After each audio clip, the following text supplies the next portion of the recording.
boy, do we have a treat for you. The car that you can't quite see here is a plug-in hybrid coupe. It's got 601 brake horsepower, a part carbon fibre body, and a 77-mile electric range. It's got 21-inch wheels. It's got trick adjustable dampers, orange seatbelts, and very nearly room for 4.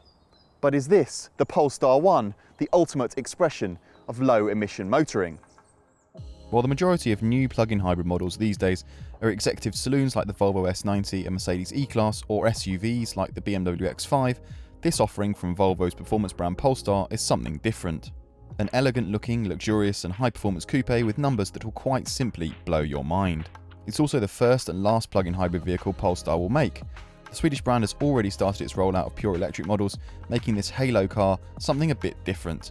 Despite the fact you'll find a 2-litre twin-charged petrol engine with 305 horsepower under the bonnet, there's also a huge 34 kWh battery, bigger than the one you'll find in a Mini Electric.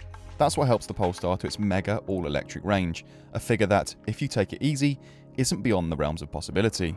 Now from the outside, you'd never even know this thing was part electric, would you? I mean, it has just as much presence as any petrol coupe. Obviously, from the front, you've got quite a lot of Volvo influence with the headlights, but the grille, that just gives it so much aggression. Now down the side, these black 21-inch wheels just look mega. The coupe roofline, now that surely is just as impressive as anything from BMW, Porsche or Mercedes. Frameless door mirrors, flush door handles, that coupe frameless doors, and here, this is where you charge it. Now the Polestar 1 is actually one of the few plug-in hybrids that will charge at 50 kilowatt rapid charge points. If you find one of those, Polestar says that this car will top up its batteries in under an hour.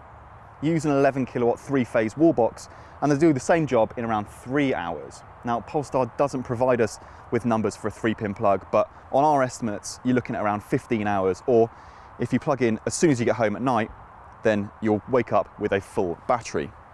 There's a retractable spoiler here on the boot lid, and well, let's just have a look in the boot to discuss practicality. In here you'll find a meagre 143 litres of boot space, reduced to 126 litres if you carry the cable storage bag around with you. That's poor by city car standards, let alone something more akin to a GT car capable of crossing continents with minimal fuss. At least you get the novelty of having some of the car's electrical systems showcased behind this clear panel, complete with annotations. Technically the Polestar 1 is a 4-seater, but you'll be lucky to get a child in the back, let alone a fully grown adult. The front seats don't even fold like you'd expect. Positioning to get things in the back is a laborious task of pressing buttons and waiting for the chair to slowly edge forward.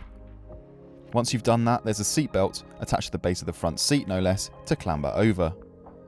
If you ever want to use the rear seats, a Porsche Panamera is much more useful. However, while it does feel spacious enough up front, it never really feels worthy of its eye-watering 6-figure price tag. Now it feels a lot like a Volvo S90 up here, but I guess that's kind of what it is. It's a production version of the 2013 Volvo Concept Coupe. Part of the reason the interior feels so underwhelming in here is because of the Polestar 2. Now that's a car that, despite costing a third of the price, feels just that little bit quirkier and, dare I say it, a little bit more luxurious. Now another point of comparison with that Polestar 2 is this car's infotainment system. This car uses a Volvo system, so it feels a little bit older now. It's got plenty of functionality and it's responsive enough, but the graphics on the sat-nav look a little bit dated. But as I say, it's got everything you need, including Apple CarPlay and Android Auto. Storage, despite this being a £140,000 luxury coupe, is actually pretty good. You've got a couple of cup holders down here. There's a cubby under here, which okay is a little bit shallow, but it's got USB connectivity and you can hide your key in there as well. There's a decent sized glove box and there's door bins which will easily hold a bottle of water. There's a couple of other things worth mentioning about this car's interior. The first thing is the seats. They're fantastic, they're really comfortable and really well contoured. The other thing is visibility. This car seems to have so much glass that it really improves your field of vision. Not only does that glass roof flood the cabin with light, the rear window's huge, which really helps when manoeuvring, especially when changing lanes on the motorway. If you're lucky enough to have the funds available to buy a Polestar 1, speccing one needn't be a stressful experience. There's only one model to choose from, and every car comes mightily well equipped, as you'd expect for almost £140,000. Externally, every car comes with LED active bending headlights that help you see round corners, 21-inch alloy wheels wrapped in Pirelli P0 tyres, huge brakes, and a retractable rear wing. Oh, and a set of gorgeous frameless door mirrors.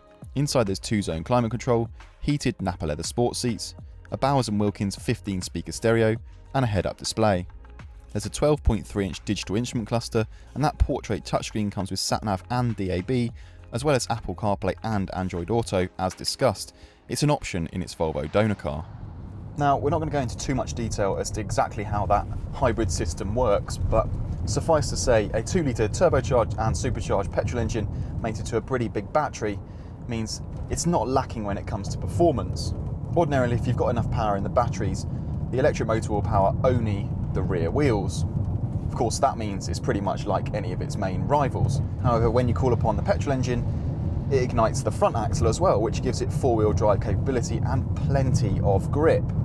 That grip, mated to this car's exceptional body control, actually makes it quite good fun, despite the fact it's quite so heavy.